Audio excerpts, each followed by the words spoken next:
Et salut tout le monde, c'est Cube63. Aujourd'hui, je vais vous présenter des raccourcis clavier qui peuvent être très pratiques, par exemple pour prendre les cours plus vite. Dans la première partie, les raccourcis clavier les plus courants, et dans la deuxième, les raccourcis clavier beaucoup moins souvent utilisés, mais qui restent quand même très pratiques.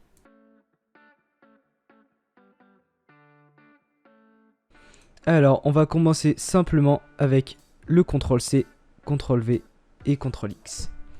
Alors par exemple, si je tape du texte, hop, si je fais CTRL-C, ça le copie, après je peux faire CTRL-V pour le coller. Et si par exemple, je veux le changer de place, je fais CTRL-X, donc ça l'enlève de là où il est, et je peux faire CTRL-V pour le coller ailleurs.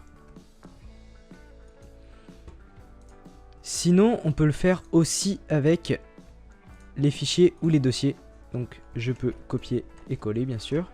Ça me fait une copie.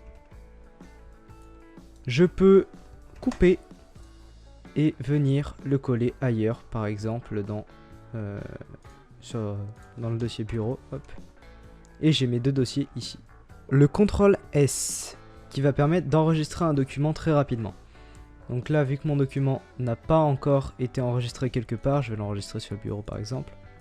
Ici, si je le modifie, on voit ici que j'ai le petit point rouge sur LibreOffice qui me dit qu'il a été modifié et que donc il faut le réenregistrer.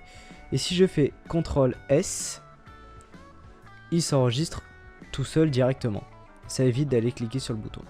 Ensuite, le CTRL A, il permet de tout sélectionner. Le CTRL P, il sert à ouvrir directement la page qui permet d'imprimer le document. Ça fonctionne aussi sur les images ou sur les documents PDF. Maintenant, on va passer au CTRL Z et CTRL Y. Le CTRL Z permet d'annuler ce que vous venez d'écrire ou de faire sur un logiciel 3D par exemple. Et le CTRL Y permet de revenir en avant en quelque sorte si vous avez trop annulé.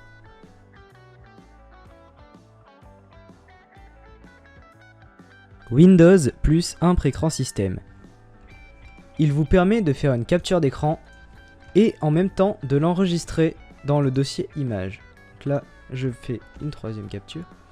Je vais dans Images, capture d'écran et on retrouve les trois captures d'écran. Windows, virgule.